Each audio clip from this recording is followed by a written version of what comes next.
Welcome to Keeping It Real, the largest podcast made by real estate agents and for real estate agents. My name is DJ Paris. I am your guide and host through the show. Today is our monthly series called Unpopular Real Estate Opinions with Chris Linsell. Now, Chris Linsell is a real estate technology analyst and director of content at large. He specializes in new solutions to old questions, constantly exploring the cutting edge of technology in the real estate space. Chris also has many years of experience as a licensed realtor in the state of Michigan. He has worked as a marketer, a digital strategist, and a trainer for major national brands like Berkshire Hathaway Home Services of Michigan, and Coldwell Banker Schmidt Realtors. Throughout his real estate career, Chris has been part of hundreds of transactions, ranging from modest rural starter homes to multi-million dollar waterside compounds. He's an accomplished musician, actor, and speaker, and Chris has engaged with audiences ranging in size of 30 to 3,000. He is always speaking. He tours around the country speaking at conferences that you probably attend or would like to attend, including Inman, National Association of Realtors annual conference, and lots of regional conferences and also individual brokerage conferences. So anyway, check him out on LinkedIn. You can find him there, Chris Linsell, Linsell, or go to his website, chrislinsell.com, for speaking engagements and just to follow him. Chris, welcome back to the show. DJ, great to be here. Thanks for having me. A lot to talk about. So Boy, can I start with something that is just apropos of nothing? And I just wanted to make a sort of announcement to the audience, because I thought this was not an announcement, but just kind of a revelation. So Yeah. I've listed my own property for sale, and I talk a lot about how I'm not a practicing agent. So I've had, thankfully, a lot of help, because I've asked a lot of the top producers that have been on my show every step of the way. Am I doing this right? Is this a good idea, a good strategy? And by the way, I've got some incredible advice. So if anyone out there is working kind of in a silo, reach out to the top agents in your area. Like, I was shocked. There's a guy who is, I'm trying to put an offer on another property. And I said, hey, can you give me some advice? You're listing this property, I'm listing mine. Could you tell me like what you would do? He's like, oh, here's what you do. And then I went, oh, and I went to 5 other people. So please do that. Reach out to the top producers in your area and befriend them, because boy, they were telling me things that I would have never thought to do. And so that was really cool. The other thing I would say is I have a newfound respect for realtors. Anytime when I'm like recruiting a realtor, I might send an email out.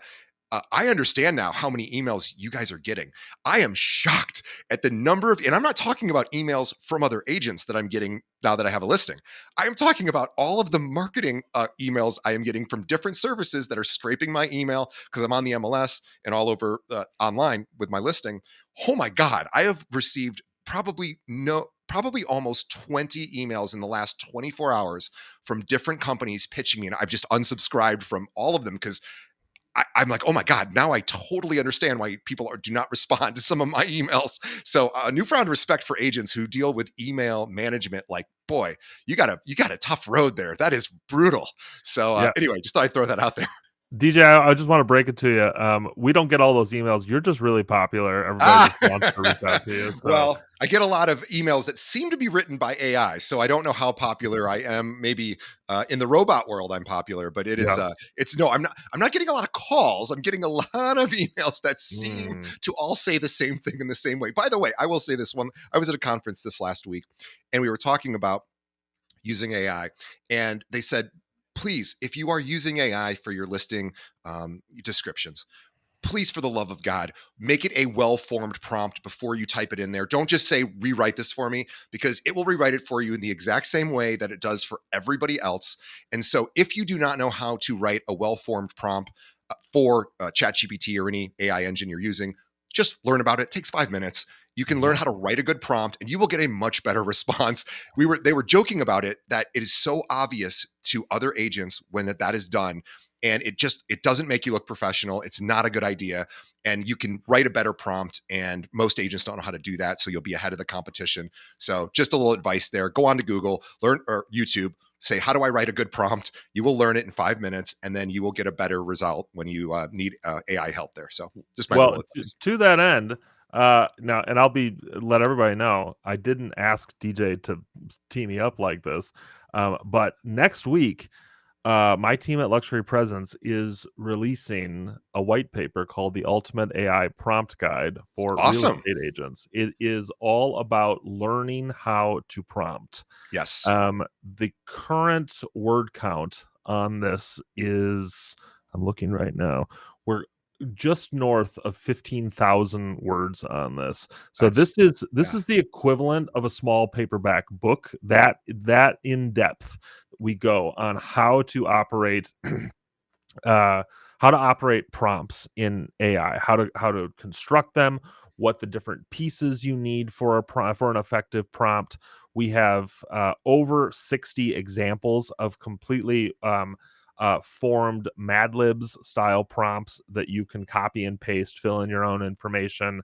But we teach you start to finish how to operate prompts. I say that right now. It's we're recording this on October 24th. The guide's not out yet, so if you're listening live, sorry, I just gave you the trailer to this, but I can't actually take you to the movies yet. But by October 29th, we should have this out into the world. So if you are looking to get better at prompts, and it's after October 29th, head to luxurypresence.com. You'll find advertisements for it there, and we're gonna share it out to the world. But yeah, if you don't know how to prompt, you don't know how to use AI. That's not what we're talking about today, but it's just so cogently true. I mean, if you are not effectively prompting and teaching yourself how to improve your prompts literally every day, I spend time on this every single day.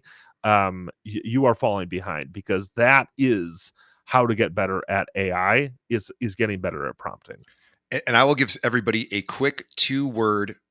These 2 words will improve every prompt you do, and this is not the only thing you need to do, but this is the newest thing that I've been doing, and is called think deeply into your prompt. Mm. Think deeply is has been recommended by AI prompt engineers. It's a newer addition specifically for ChatGPT. I don't know if it works for the others, but ChatGPT, it will actually take longer to answer your prompt. You will know that it is at the very least taking longer to answer your prompt, which would suggest it's doing more. And by the way, too, Zillow is now integrated into ChatGPT, which is a whole nother. We could talk about that. We probably won't get to that today, but that's another thing we should talk about. Because what is the implications of Zillow now and ChatGPT? What is that partnership?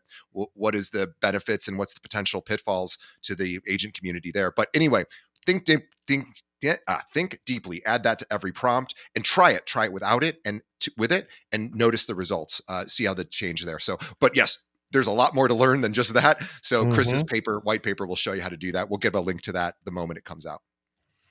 Great. Fantastic. It'll be phenomenal. So come on over. I'm really proud of the team. We've done some great work on it. And now, if the white paper isn't done, you could add the think deeply part if you guys find value in that. I promise you, it is Good thinking. absolutely worth it. All right, what should we talk about today? Well, I mean, there's a lot happening in our space right now, but and it's been a little bit. It's been a minute since you and I have connected. But the thing that I keep coming back to, the big news item that made a splash right when it happened, and it has really polarized folks, is the announcement that Compass has offered and has an accepted offer to acquire Anywhere real estate. And this is a big deal on a number of levels, and I have some pretty interesting, contrarian, maybe even surprising takes on this. But let's kind of stick to the heart of the show here. Unpopular real estate opinions. I am gonna say, my first unpopular opinion on this topic is that this is a massive deal, but it is not a massive deal for the reasons that most agents are worried about. Certainly not the reasons that news outlets are kind of fear mongering you about.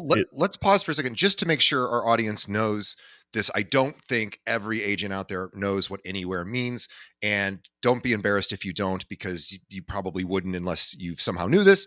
And we are talking about brands like Coldwell Banker, Century 21, Better Homes and Gardens. Oh gosh, what Mhm. else? Now there's probably a couple other big boys in there. I mean, there's a ton. They're the largest real estate conglomerate in the United States, in the world. The Anywhere brands include, Better Homes and Gardens, Coldwell Banker, Century 21. Let's see here. I'm just pulling up the list because there's so darn many of them. Let's see here. Coldwell Banker, Corcoran, Oh, ERA, Corcoran, that's right. Yeah. Sotheby's International Oh, yeah, Realty. Sotheby's, that's right. I mean, they're talking 18,000 offices, 300 plus thousand agents. This is actually a number from last year, so I bet you it's more now. I mean, put it into context. This is roughly almost 20% of the total number of real estate licenses in the United States currently hang under an Anywhere brand. So it's massive. It's massive. Imagine 1 out of every 5 items at the grocery store all being made by the same company. That's the scale that we're talking about here. Yeah. And so it's a big deal that Compass would offer, would create this offer for acquisition, and it's a big deal that Anywhere would accept it.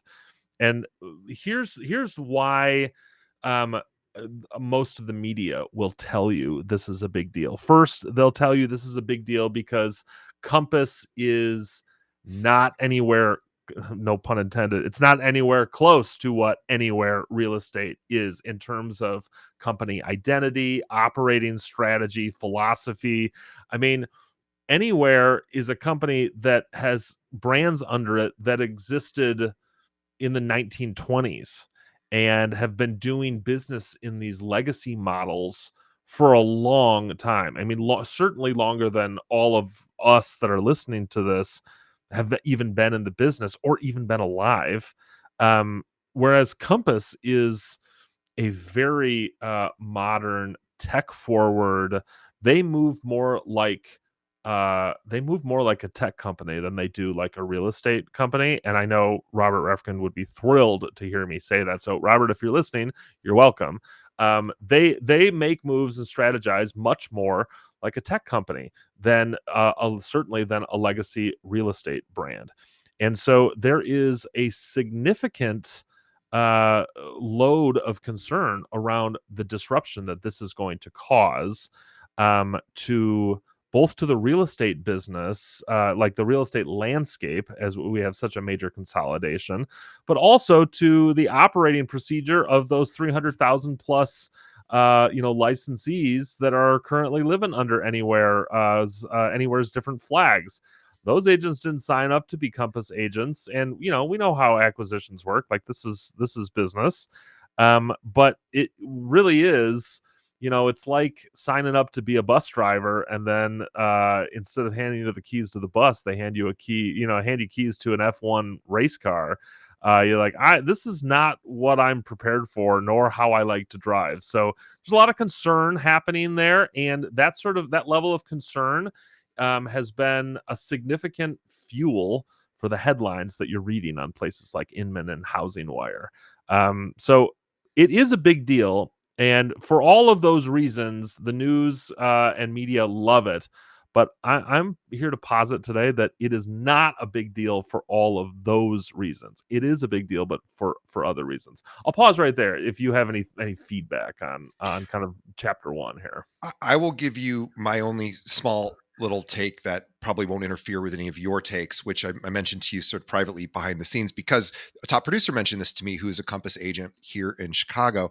And I was with him the day the news broke, and we were just doing something. And I said, "Hey, this is really interesting. What does this mean to you?" He's already a Compass agent. And I thought he would say, "Oh, it really doesn't affect him at all. Like, he's already on campus, no big deal. Competition is still competition as far as his agents. He's still in competition with those other agents for business." And he said, "It's really bad for him." And I said, "Why is that?" And he said, "Well, think about it. I just lost bargaining power because those other companies like Coldwell and Century 21 and they compete for me. They want me and my hundreds of millions of dollars of annual production to come to their firm. And now I just lost because of the way that the anti-competition edict within Compass organization exists as it is. My understanding is they're not allowed to, now again, I don't know if today they're not allowed to compete because the deal hasn't technically gone through. But anyway, he said, I got less people wanting me now. And that's Mm. bad for me because now from as a top agent, and I think what will be interesting is, does this help the independent brokerages who now couldn't really compete? And maybe now, since there's less players, maybe they can compete for some of these higher producers, or at the very least, maybe that becomes more attractive to an agent. I don't know. That'll Mhm. be interesting, but to see. But anyway, I'm an independent brokerage, so again, I don't know how it affects me at all. But anyway, I thought that was interesting. I think you're right, and it's important to point out too that most of the brands, in fact, I think all of the major brands under Anywhere operate on a franchise model. So even though there may be everybody, even though everybody at the Century 21 organization has the same basic logo on their signs. Those offices are independently owned and operated, and so you hypothetically you can even have competition within Century 21 um franchises if you happen to have more than one franchise in markets. And so to your point, yeah, competition from a recruitment standpoint changes pretty significantly. But where this feels like a very big deal to me, and where I continue to get kind of side eyes and groans when I bring this up, but I'm going to keep bringing it up because it is important to talk about, is what this move does in the relative to the conversation that has been simmering for a while around Compass's position for their desire to have their own kind of walled garden MLS experience and not work with the traditional MLSs in anywhere the same capacity that the traditional like legacy brands do, and what that actually means for the industry at large. So think about it like this. Compass, if and I'll be the first to admit, I'm not inside the Compass boardroom. This is from an outsider perspective, just what I observe. But it feels to me a lot like if Compass had their druthers, they wouldn't put anything on the MLS. Everything would be a Compass exclusive. You'd have to go to a Compass website in order to see the listings offered by Compass agents.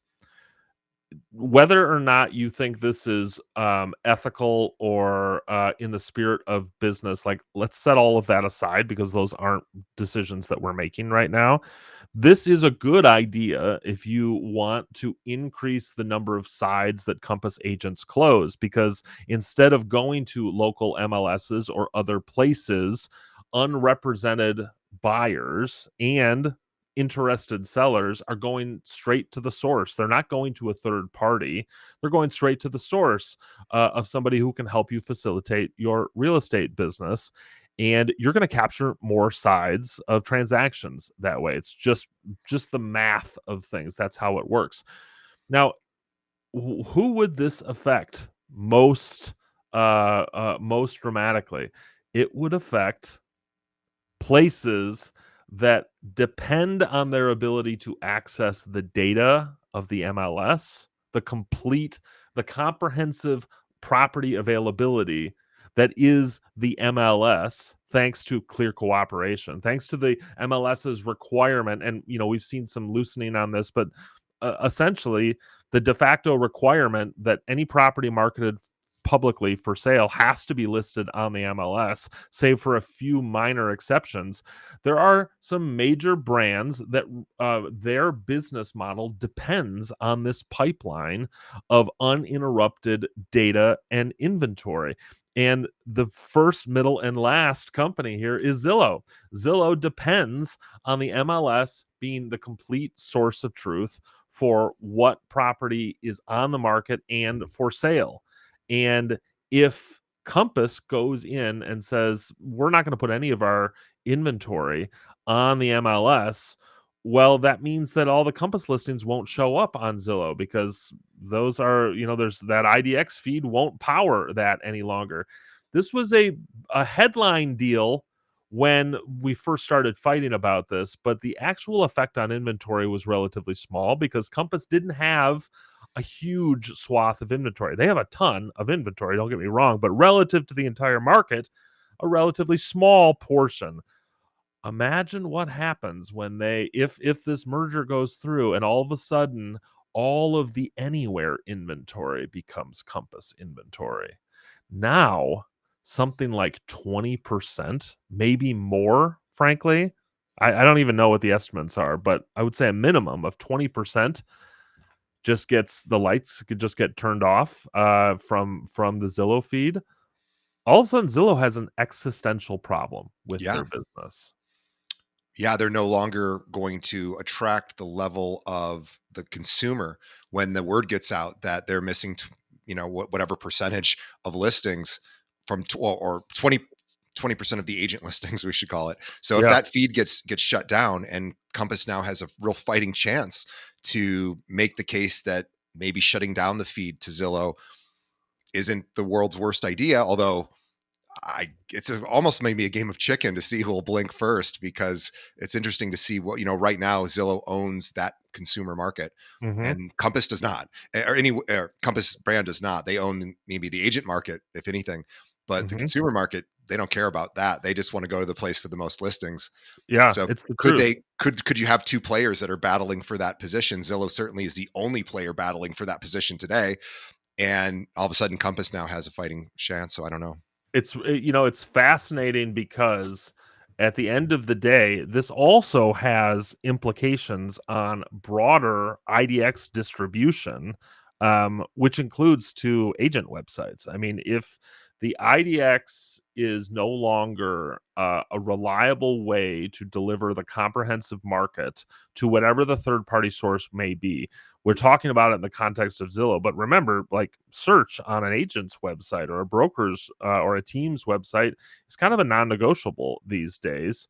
Um, if that search turns off, that will change the strategy of a lot of people. But ultimately, what I think is to me is one of the bigger kind of parts that not a lot of people are thinking about. And again, I get a fair amount of groans when I even bring this up, but think about it also in terms of the following.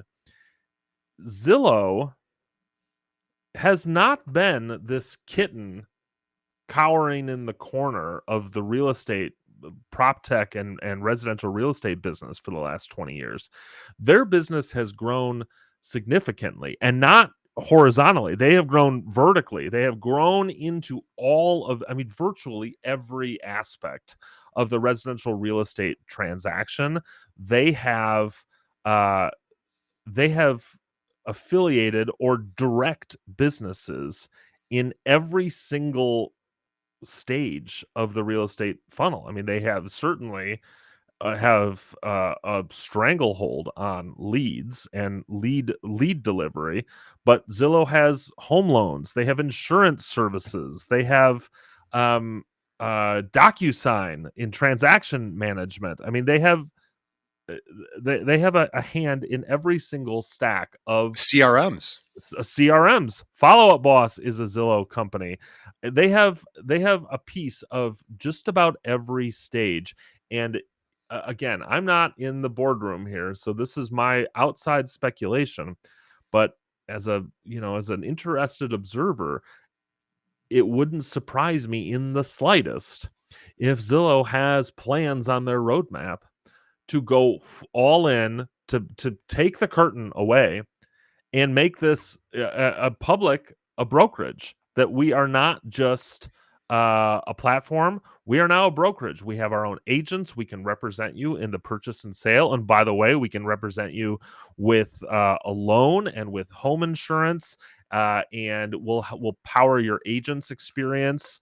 Or all Zillow agents and non Zillow agents will power their search experience. I mean, this is really a play from the outside, it looks like, to control the entire experience. And this puts a fundamental threat into that plan. And the timing to me is curiously appropriate, because when I first heard about the Zillow, or excuse me, about the Anywhere uh, Compass acquisition deal, my first thought was, "There's no way this is gonna pass regulatory muster, like, there's no way this is going to make it through antitrust." And I'm not trying to be political here, but then I remembered who the administration and their current stance on big business, on tech, on monopoly and antitrust. And genuinely, I don't think there is a better time that Compass could have made this play. And I bet you 6 weeks ago, Zillow was thinking to themselves, I don't think there's a better time for us to move forward with our plans to become a brokerage. Right? They're And both benefiting. they were both angling from that, and Compass came in and really did kind of the gangster move of like pulling the rug out from underneath Zillow, if that was their plan. I don't know if it was, but as an outside observer reading the tea leaves, this is what feels like. It's what I would have been doing if I was in that boardroom. So, Sure. at the end of the day, this becomes, I mean, somewhat of, I mean, it's like an episode of Severance. I mean, this is like there's some boardroom intrigue happening here, but it's not all just like armchair quarterbacking either, or in Monday morning kind of coaching here. I think there's some real things that agents and teams and operators in the real estate space need to be thinking about right now downstream of this. The first is just a gentle reminder: your clients do not care what brokerage you're a part of. Maybe some of them have some vain kind of attachment to a particular brand. Like there certainly are certain brands that have kind of an attachment of kind of prestige or kind of brand connotation. That's one thing, but for the vast majority of clients, they remember who you are. They don't remember who your brand is. They couldn't tell you what the logo is on your sign on your sign. They can tell you that your name's on the sign, but that's it. So if you're worried about this from a perspective of where am I going to work? I don't want to work for, I don't want there to be any confusion. There is no confusion. If your brand is strong, then your brokerage, this is just an add on to your brand. So that's the first thing I would say. The second thing I would say is use this as an opportunity to talk to your clients, to your community. Hey, this is big. This is happening. Here's why it matters to people who own homes, who want to buy homes, and who want to sell homes. This is a chance for you to inject yourself into the conversation as a thought leader, even if your thought leadership doesn't extend to listening, to my, grumpy ass every once in a while. Like, you have things to say here, say them. Your clients, I guarantee you, your clients, your prospects, and your community will benefit from your perspective because they don't have the boots on the ground experience in selling real estate that you do. So if you share your perspective based on the context of your expertise, you add value to them. And every time you add value to them, they're more likely to come back to you. I'll give you just a interesting conversation I had with the Zillow executive, not related to this particular piece of news. This is 10 years ago. And we were joking about, they were nice enough to show me around their New York offices. And I was laughing with them. I say, God, boy, brokers really hate you, or agents, I should say. We call them brokers in Illinois, but agents really, really talk about how they have an active distrust. Not everyone, but a lot do. And I said, and I was talking about this estimate in particular. I go, I hear that over and over again. It's like, this estimate is so inaccurate. And one of the Zillow executives said something I thought was really funny and something that I think agents should hear. And even though it's 10 years old and you already know this, it's a good reminder. Zillow said agents should be really thankful that we're not as accurate as they are with their individual Mhm. CMAs. Because if we were, imagine what that would do to the relevance of an agent. Like Mm. if we were actually 100% on the nose, and we have all the data, like we're pretty close, but we're not 100% accurate. And every agent knows this. Like, imagine what this makes. It really makes the question of like, what's the relevance of the agent? And the agent's more than just valuing a home, but that's a big part of it. So, Huge part. so keep that in mind when you are talking to clients, because I think there's a tendency to want to like trash places like Zillow. And yeah, that's fine. I mean, I don't think you have to remember your clients go to Zillow. So I'm not saying defend Zillow and I'm not saying trash them, do whatever you want. But one of the things that you can do to leverage sort of the inaccuracy of something like his estimate is bring that up in conversation. Talk to your clients and say, you know what?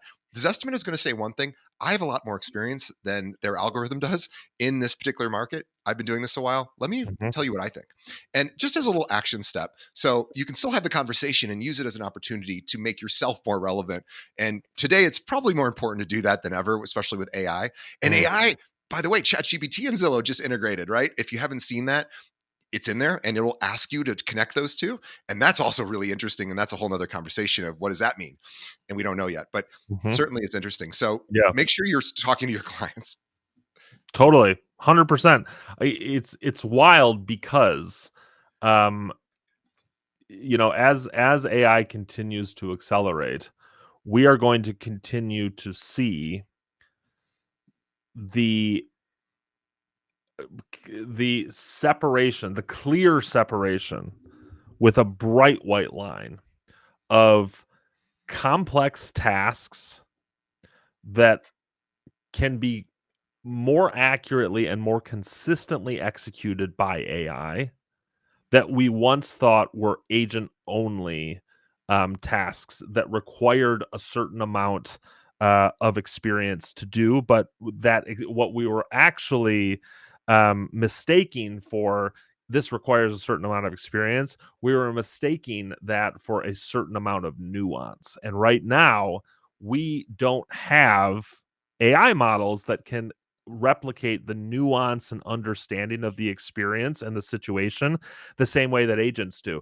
But the reason I am so confident that those we're going to see a much brighter dividing line, and there's going to be stuff on the AI side of that line that you did not expect. The reason I'm so confident of this is because we have seen this before. It wasn't in real estate, it was in the game of baseball. I mean, if you are a fan of baseball and baseball movies, you know about the story Moneyball, about the idea of building a baseball team. Used to be all in feel. Used to have these scouts who would put together a baseball team based on their years of experience of just watching a guy throw a ball. And the Oakland Athletics came in. They had the smallest payroll in the entire game, and they said, we don't need to spend tens of millions of dollars on these big marquee charismatic players.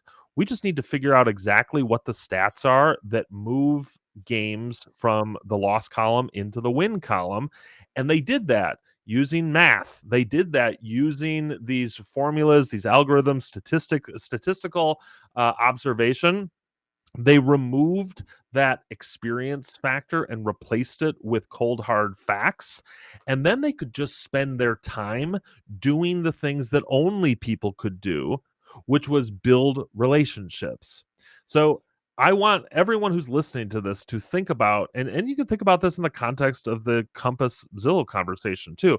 Think about the fact that there are a whole bunch of things that you do right now that require your nuance and background that eventually AI will be able to replicate. But there are certain things that you will not be able to hand off to AI, and they require building a relationship with another person, establishing trust with another person.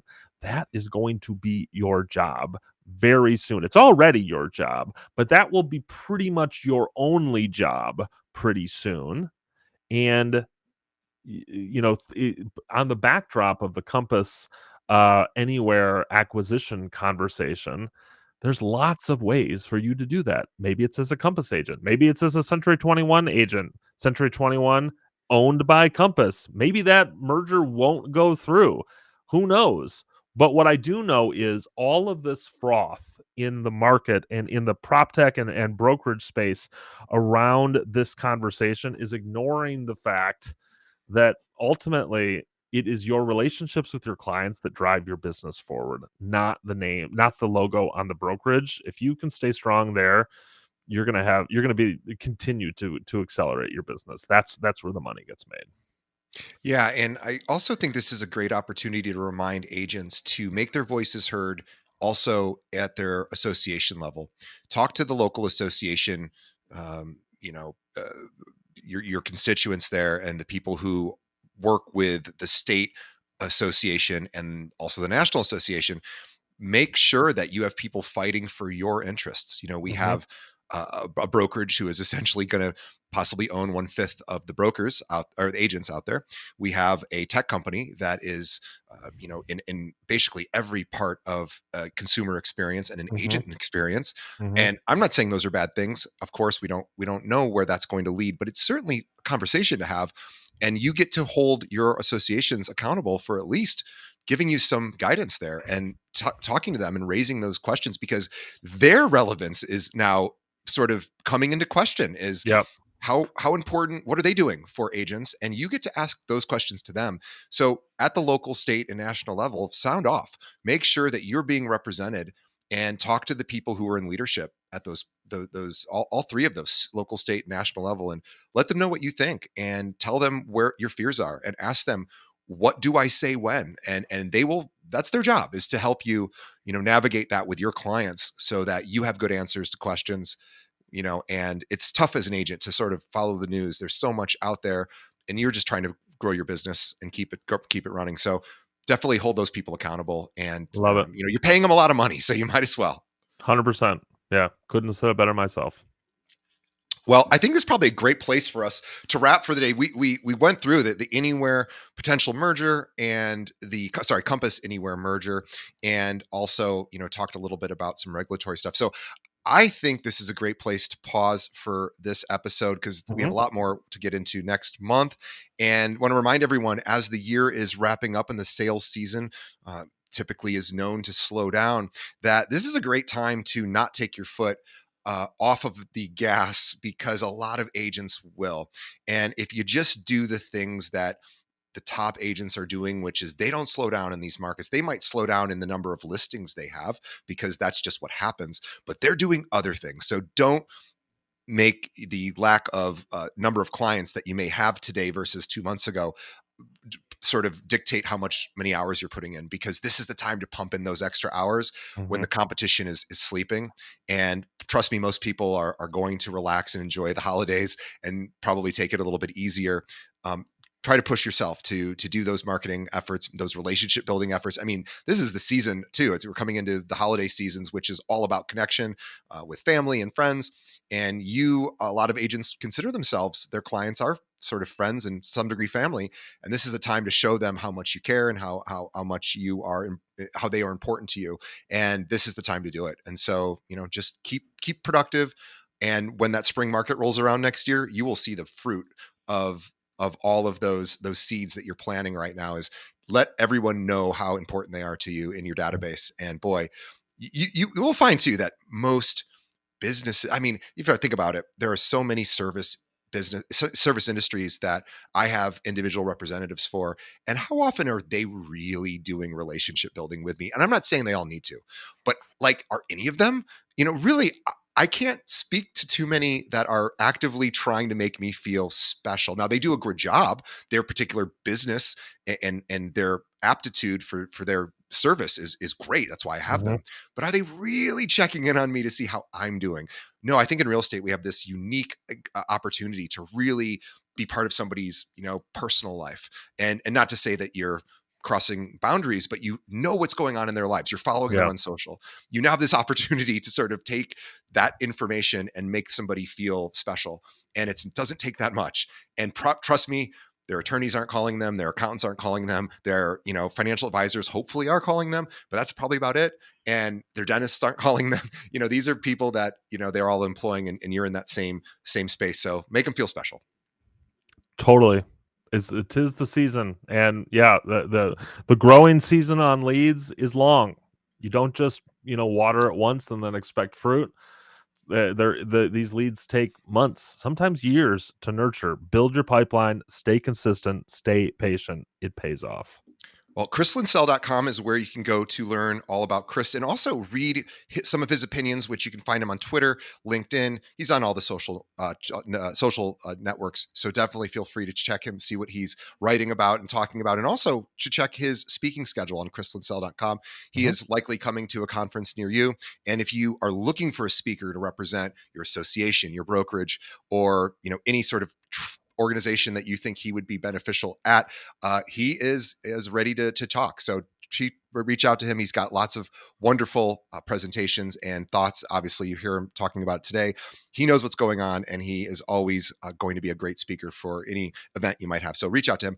And on behalf of our audience, thank you, Chris, for your time today. On behalf of Chris and myself, to the audience, thank you for sticking around. Please tell a friend about this podcast. Let them know that you find value, that you think that this would help them in their business if you think it would.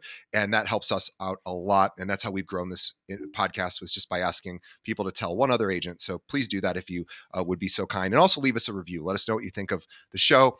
And we always are wanting to improve and make changes to better meet your needs. And also, please check out our sponsors. They're the reason we can keep doing these episodes, and we are so grateful to them as well. So everybody, as you get into the holiday season, we're going to keep pumping out episodes. Please keep listening, and we will see everybody on the next episode. Thanks, Chris. Thanks, TJ. Talk to you soon.